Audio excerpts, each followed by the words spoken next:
I was thinking about something right now when I was doing the prep work for the biochar. I keep making batches of biochar in this DIY setup that I have here. It's not professional, but anyway, it gets the job done. And I have seen tremendous improvement in my soil quality this year, but this video is not about that. While I was staying here and contemplating stuff in nature, I was kind of going back in the last 4 to 5 years and seeing how, like, what were the reasons, what were the contributing factors for my decision to basically risk everything that I had, leave it all behind, career, money, friends, and literally jump into the unknown, because I was born in the city, I grew up in the city. The only contact with nature growing up that I had was the occasional trip to the park when my parents had the spare time, which it wasn't a lot because they were working non-stop. And because they were working non-stop, and I considered this a benefit, they would allow me to spend my school holidays at my grandma's in the countryside, where we had other family. We had uncles and aunts, and they were literally working the soil. That was, they had jobs, but those jobs were, from the way I was perceiving it, a secondary thing. It wasn't the priority. They were working hard at their jobs, but their main priority was taking care of the soil, making sure that the harvest that they would get from the field would last them the winter. Money was good because it would help them, allow them to buy health, medicine, hospital whenever that was necessary.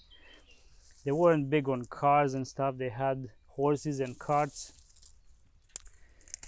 But that was my only interaction with nature and this type of homesteading and way of life. And thinking about that, I was wondering, how did I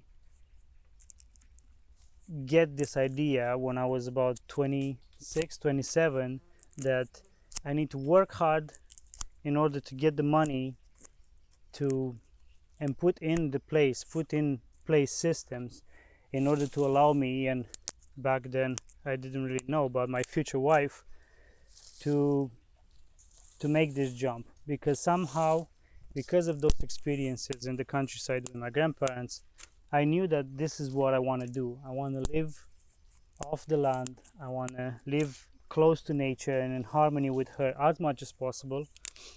I'm not saying that nature is not wild and sometimes evil, but she's also a good teacher if you want to listen. She's the unknown. But I got to the point where I fell into the trap that many of us still, or many of you still are. And that trap is demonizing humanity for all the bad things that we're experiencing now, like global warming, global food shortages, global everything that's nasty, greed, the deforestations of old growth forests, and now we all know that they're cutting down the Amazon to fucking make soybean farms and grass fields to raise cattle for burgers. And I had to think now, like, how did I get into that trap, and how did I get out of the trap? Because I was there. I hated humanity, and therefore I hated myself, because I knew from the beginning that I was part of the problem, or I thought I was part of the problem. Some background on me: I worked in the restaurant business for all my life since I was 16. I started as a dishwash and then climbed my way to the top of the potential top in this business, in the kitchen department. And because of that, because I was cooking with ingredients that were primarily produced in farms and in the agricultural sector, I knew that I was part of the problem, because I was the demand that was making these farms use glyphosate, pesticides, chemicals, synthetic fertilizers, all the shit that was poisoning humanity on one side, and then all the shit that was poisoning the planet on the other side. Because, you know, tillage destroys the mycorrhizal systems, tillage destroys the microbiome of the soil, tillage destroys the capacity of the soil to cycle carbon. So basically, not primarily, but a big contributor to climate change is agriculture. And then I was thinking, like, so I'm part of the problem. I'm providing the machine with demand, so it makes more poison and fucks up the ecosystem even more. And then I want to what? I want to go into farming and to do the same and be a bigger contributor. So for a couple of years I struggled with this, but I never lost sight of the goal. Deep inside I knew that no matter what happens, the way forward for me, the way to feel some meaning in life and to feel some kind of fulfillment, is to go into nature. Then I started, I don't know if I matured a bit or something else, or I started listening to people who had a different view than mine, and I realized that instead of blaming everybody, or like instead of blaming the 1%, the rich, you know, we always blame the 1%. They don't pay taxes, they're greedy, they're the fuckers who control everything, they start wars. But instead of blaming them, I realized that we should blame ourselves and take responsibility, because they're called the 1% for a reason. You know, out of 8 billion people, and in the past it was less, it was 7, it was 6, and whatever the fuck amount we're talking about here, still the 1% is the 1% of the total, yeah? If there's 1% that fuck up everything and they're greedy, and you know, the oil tycoons and the railroad tycoons and the consolidation of their power and of their money, if that's the case, where are all the 99% that can change that? Are we just cattle, just sheep, or are we somebody who can do something about it? And the sad thing is that nobody's doing anything apart from bitching and complaining. And I was one of them. You know, I complained about taxes, I complained about jobs, I complained about management, I complained about everything. Everything was the problem apart from myself. So then I decided, with this new realization, which wasn't easy, because basically you need to admit to yourself and to the world that you're not doing anything to change this. You're just sitting there and bitching instead of taking action to create a better future. So I did that, you know, and then I started looking for a way out. And a way out, not because I didn't want to deal with that system anymore and be part of the problem, because no matter what you do, no matter how far you run away, unless you leave the planet and you start a colony somewhere else, you are still part of the machine. You buy things because you have to buy things. They are produced by them. Otherwise you die of hunger. Otherwise the water doesn't flow from the tap anymore. Otherwise you don't have clothes for your body and you fucking freeze in the winter. You know, it's so easy to say, well, stop buying stuff from X company, stop buying food from McDonald's, stop buying whatever, you know, insert your corporation or name. It's so easy to say that, but then what's the alternative? Not everybody can grow their food. I mean, you can try. I tried when I was working in the city and I was living in the city.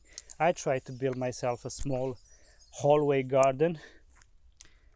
It can get you so far. I mean, yeah, you have some small satisfactions because you see some green stuff growing, but it's not even close to actually feeding a family. And it's not even close to growing enough food to preserve, to last the winter. And it's not enough, and it's not enough.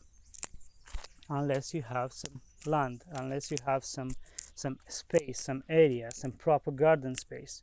And even then, now from experience, after 2 years of doing this, that's not milk and honey.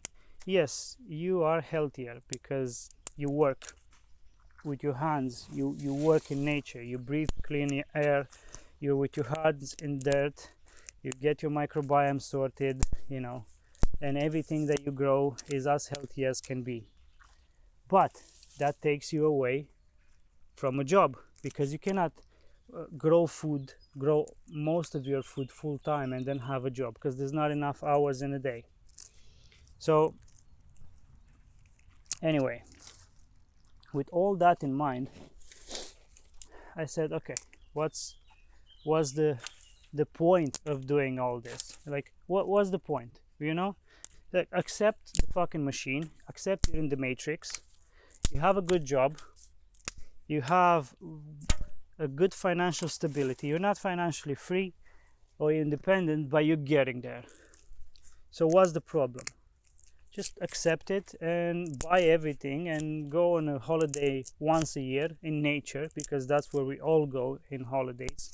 If it's a sea, if it's a desert, if it's a forest, if it's a lake, it's always nature. We never go to holidays in the center of the fucking city. I mean, yeah, maybe you pass through it, but most people don't choose to go to the middle of the city for a holiday. And I did that for a while, you know. I said, okay, embrace the matrix. The problem is I got sicker, more depressed, more unhappy. Everything went to shit. My performance went to shit, because, you know, you cannot be a highly performance individual when you're miserable. So I picked up the old goal again of, okay, so instead of bitching and complaining about everything, why not try to make something out of it and create solutions?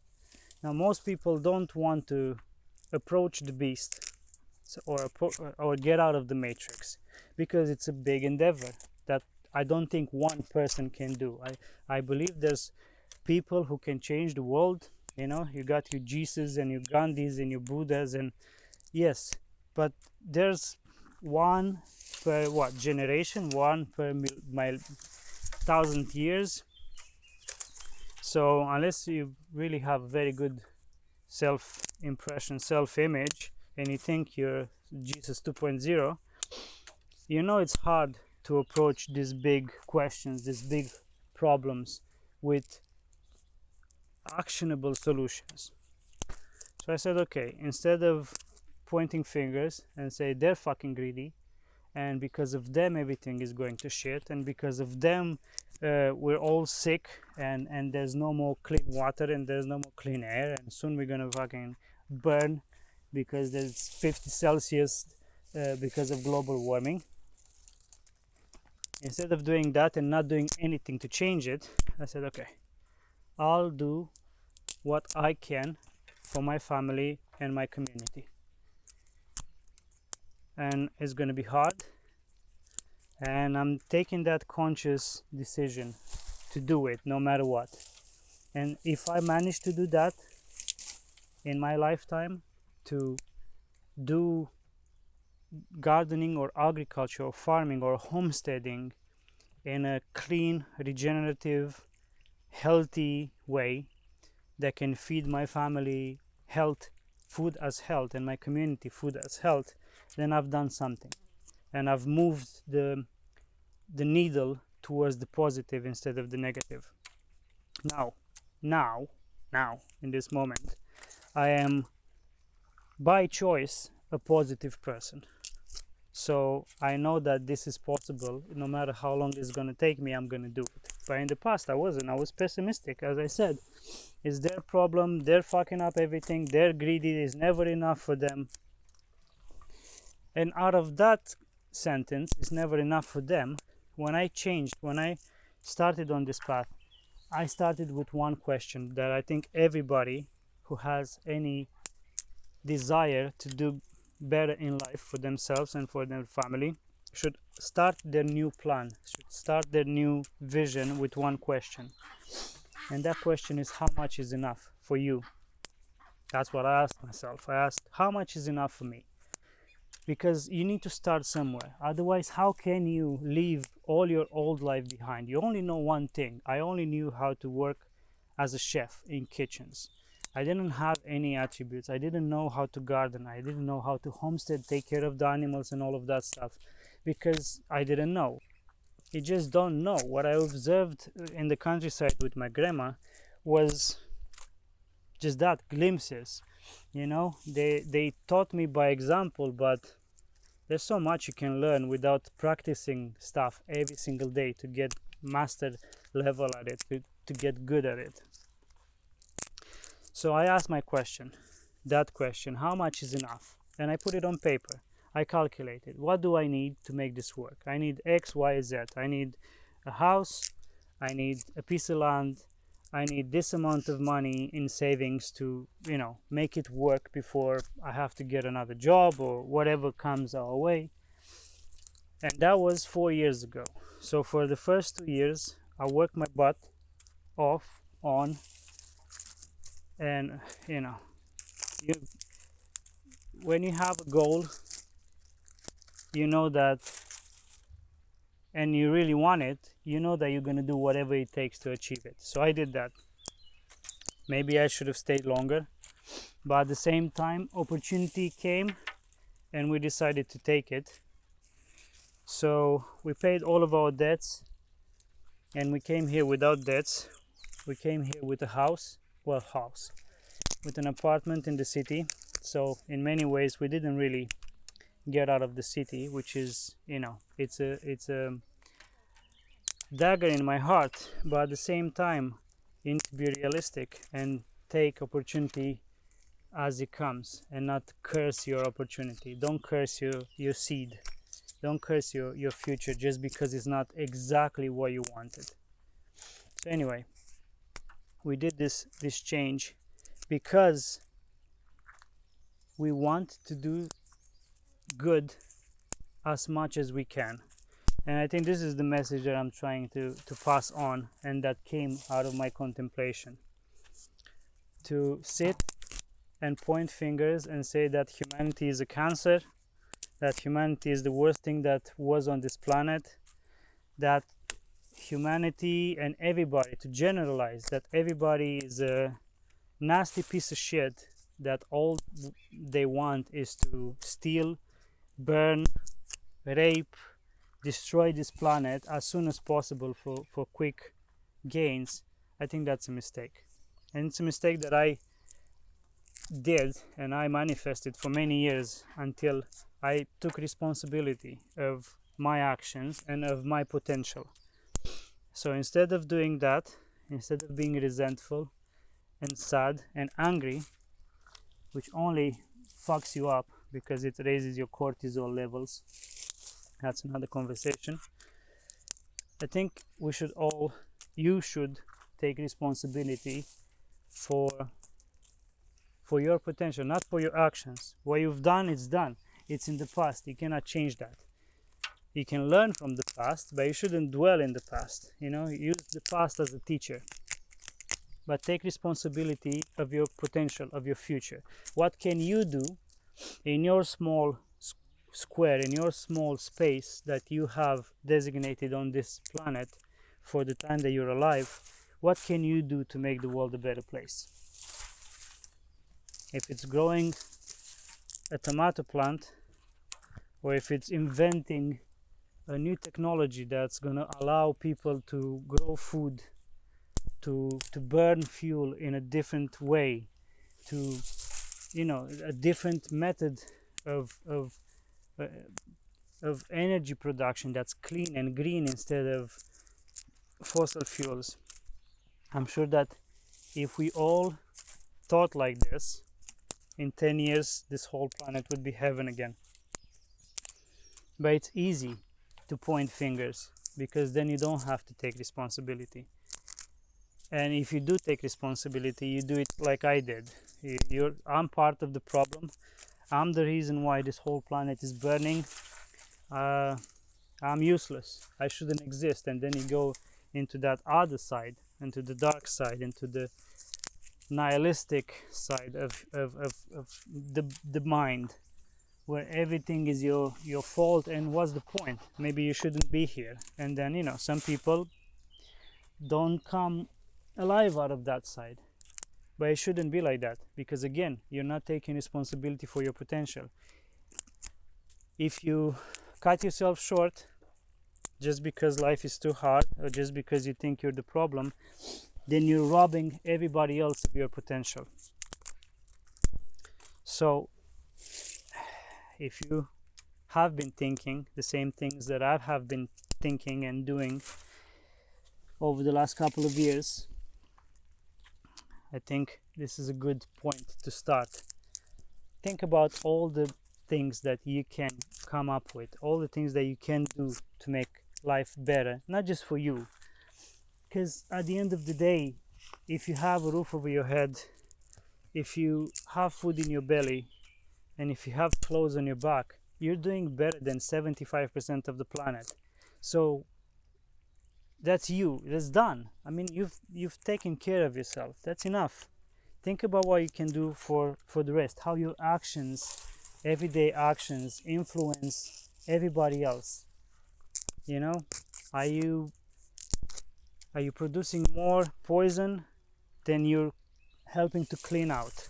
You know, like the reason why I wanted to homestead, to garden, was primarily to sequester carbon. I mean, yes, I am growing food for myself and my family. I am enjoying this piece of heaven every single day as much as I can. I am raising animals and taking good care of them because they're my partners in creating fertility, regenerating this soil which was destroyed when we got it. Again, we didn't have a lot of money, so yeah, we got whatever we could. It's not even private land, by the way. It's a garden in a garden complex, because we wanted to make the change and we didn't want to wait 5 or 10 more years to have enough money to buy a big piece of land. We just wanted to start and do something instead of just fester in our own poison, in our own mental hell. We just wanted to do it. And you know, it's a big jump. So we took this place, and among the crops that I'm growing, the corn and the sunflowers and the squash and the pumpkins and the tomatoes and everything else, weeds are alive. I don't remove weeds, because grasses and weeds sequester more carbon than forests. So I let the weeds grow in between my crops until they get to a specific height where they start affecting the sunlight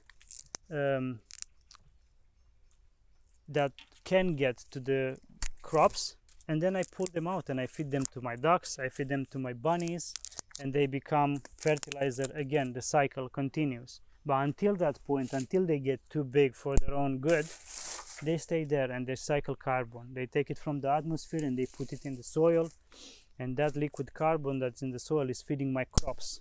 So everybody wins. And this is how I personally try to make the future a better place. It's not easy, because it's full of sacrifices. And if any of you are interested in making this change and trying to leave the city without any experience and try to garden and homestead and farm, you better come with a lot of patience. You better come with a lot of savings. We thought we had savings for 3 years, and the savings finished in the first year because prices are different. So we moved to a different country, by the way. We left England and we moved to Poland. So everything changed. And it's not easy. You're gonna have a lot of, let's call them winters, you know? And I'm not talking about the season winter. I'm talking about, you know, financial winters and emotional winters, when everything that you thought is stable and on track is going to go to shit, and there's nothing you can do to change it. That's when you need to adapt. But still, if your plan and desire to make the future a better place is strong enough, you'll go through them. you'll survive at the end of it, and you're going to be a better person for it, because your goal is it's true. You're not trying just to make your life better. You're trying to make a, how should I put it? You know, this planet is like an apartment that you rent just because you moved, I don't know, to a new city. You're studying or you're working, and you find this apartment in a specific state, and you live in it for 5, 10, 20 years, how long you're going to be there. That's our planet. And the time that we're on this planet, it's our contract that we rent. So basically we're renting time on this planet. Now you have two options. Either at the end of your contract, when you leave this place and you leave this apartment, it's going to be in the worst shape possible, much worse than when you rented it. Or it can be in a fantastic, amazing shape. You took it and it looked average, and when you're living it, it looks like a fucking luxury house. That's the only two options that we have, really, in our short life here on this planet. So what will you choose? Will you choose to leave this place in a better shape than when you found it? Because that's what I intend. I inherited this planet from my family, and from your family, and from their family, and from every fucking other human that lived on this planet before me, and I inherited the mess. You know, I'm a millennial, and I was born in 1990, and I inherited the mess, because even in 1990 this world was still okay-ish, but since 1990, that's 32 years ago, it went completely to shit. And we're starting to see this, especially this year. You know, you got 50 degrees in Italy, almost 60 in India,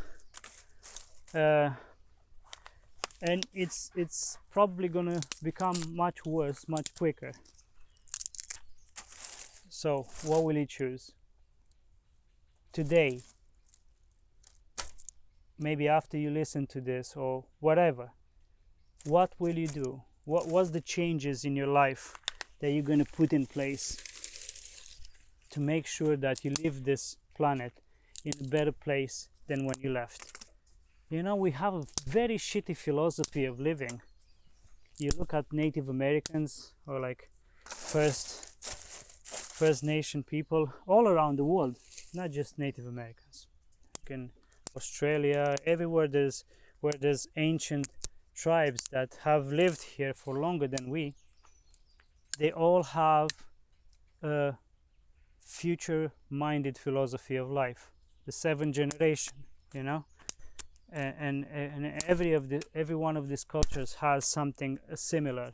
Like, don't let this place burn to a crisp, because what will our kids and grandkids and their kids will get? And it shows. As I said, I inherited a very shitty planet, and instead of just sitting here and crying about how bad I have it and how bad we all have it, because it's not just mine, I decided to live the comfort and the benefits of fucking London. I mean, of all the benefits of a successful career behind, to make my house, my apartment, a bit better and leave it in better shape than when I got it. And all you can do, and all I can do, is our part. This is why I changed my way of thinking, because if the 1% are fucking up the planet, where are the 99%? Where are the 99% to step in? Okay, you guys are fucking things up, because out of 99% there's bound to be a huge amount of smart, clear-minded, positive thinking, action forward orientated human beings who want to make things right, who want to fix things, who want to make this planet a better place. But it's not happening. And that's the tragedy. The tragedy is not that they're burning down the Amazon jungle for burgers. The tragedy is that nobody's fucking doing anything about it. Oh yeah, there's small NGOs and there's small companies and lobbies and, you know, organizations that are raising awareness. But that's it, they're raising awareness. Nobody is going anywhere to fucking do something. And I was thinking, like, initially, maybe I should do what you call this, volunteer work. I should go around the world. That doesn't change much. It's just people bounding together to what? Sit in front of a bulldozer for a week? Well, no problem. These motherfuckers are very patient. The reason why they're the 1% and why they're the richest motherfuckers on the planet is because all they have is patience, because they see things in generations. They don't see things in the short lifespan of one human being. So you're gonna stay there for a week in front of a bulldozer, then you're gonna get hungry and tired and rained on and sick and get malaria, and then you're gonna get to a hospital. And when everybody gets sick after 1, 2, 3 months, 1 year, the bulldozer are still gonna continue, and that segment of history is going to get forgotten and whitewashed and greenwashed and whatever washed, and nothing is going to change. At least that's the conclusion that I came to. For if I would do that, nothing against people who actually do that, don't get me wrong, I'm not speaking against them. I'm just saying that when I run that scenario through my mind, through my head, that's the conclusion that I came up with. So I said, okay, what's the next thing that I can do? Well, maybe do, you know, an old Chinese proverb says that if everybody would clean in front of their house, in front of their doorstep, the world would be a clean place. So I took that to heart. I took that like literally like a textbook lesson, and I said, okay, I'll clean in front of my own house. I'll start growing my own food. I'll start buying as little as possible from them, and invest everything I have in growing as much as I have in a healthy, regenerative way. And then if I have surplus, I'm going to share it with my community, if anything, to inspire them to do the same thing. And we'll see how that works. I don't know how it's going to be in the future. You know, times are not easy. Times are not easy for anybody, but the trick is to not give up, no matter how hard it gets. If you start with a plan and deep inside your heart, your soul, you feel like it's the right thing to do, just fucking do it, because that's the only thing you have. And time is very limited. You think that you're 25 and you're gonna live forever, then you're 30, and then things change a bit, then you're 45 and you're like, what the fuck did I do with my life until now? I'm 45. Then midlife crisis kicks in, and it kicks in only if you've squandered your time. You know, it doesn't kick in if you've been successful, if you've done a lot of good, if you've changed things in your own square so much that you're making the planet a better place. Midlife crisis doesn't come then. I've studied a lot of successful people who are doing good all over the world, which there are many of them, and none of them go through any fucking midlife crisis or any type of shock just because time passes. If anything, they're wiser, better prepared to take even more action, because you have the training and because you have the experience, and you share that with people and you inspire them. And that's it. I'm on my journey now, hoping to see many other people do the same. And I said before that I am a positive person, or I think positively by choice, not by design, because I see a lot of people doing this. And a lot of people who did this inspired me to do this. Don't think that, oh, I got divine inspiration. No, I've seen a lot of people leaving it all behind, going through hardship, and making something good for themselves, for their family, for their community, and moving that needle towards the green part, not towards the red part. And so many examples. The problem is, I think we're not organized somehow to actually have a voice. You know, you have organizations like the one that Gabe Brown and Zach Bush are part of. What's the name? Farmers Footprints, and many other places like that. Rodell Institute, Kiss the Ground. My ducks enjoy the pond, the creek. There's many places where people manage to do huge things, you know, like Gabe Brown and his team. If you don't know who Gabe Brown is, look into it. You'll be amazed. But him and his team managed to convert about 5 million acres in the last 10 years from highly chemical synthetic agriculture, basically cancer in a teaspoon.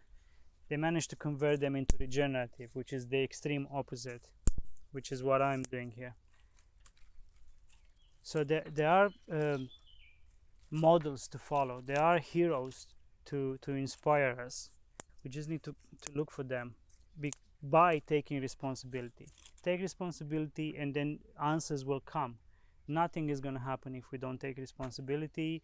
If anything, we're just going to keep getting stuck into he said, she said, they did, the other guys did, they're fucking rich and stealing everything, and we're just poor and have no opportunity, no options. I don't know what I'm trying to say here. just some thoughts. And yeah, let's make this house that we're renting, let's leave it in a better shape, in a better place, in a better situation than when we rented it, because our contract is going to expire sooner than we think. I mean, even if you live 100 years, 120 years, that's still fucking nothing in the grand scheme of things. When you think that this planet is 3.5 billion years old, I mean, what's 120 years compared to 3.5 billion? That's nothing. Anyway, that's it. Thanks for watching. Thanks for listening to me, and that's it. Hopefully my ideas and my experiences speak to you, and I'm sure there's, out of 8 billion, there are at least 1 billion of you out there who are just like me. I'm not special in any way. Yeah, do something today. Do something today that's gonna take you out of the fucked up machine that's fucking up everything. Fucked up machine that's fucking up everything. That's very enlightening. You understand what I'm saying. Anyway, thanks for watching. Like, subscribe, click the bell. Thank you very much for your support. And on that note, see you next time. You didn't think I made all of this pile and made you look at me making all of this pile of wood without actually setting it on fire and having some kind of satisfaction out of this video. So, you know, this is your payback. Seeing the fire burning, which I know it's very satisfying, and it has something magical about it when we watch a beautiful fire doing its thing.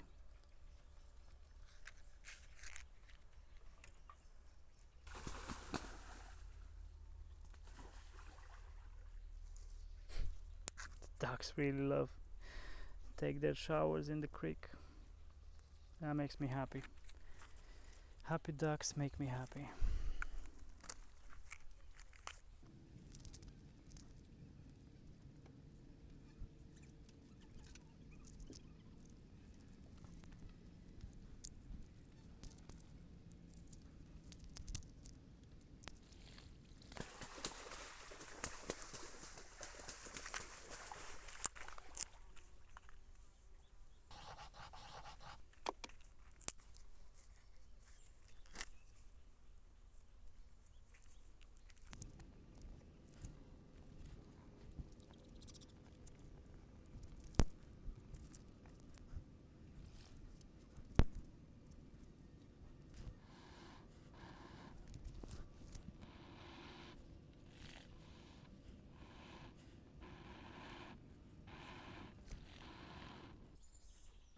There's something about fire that's very,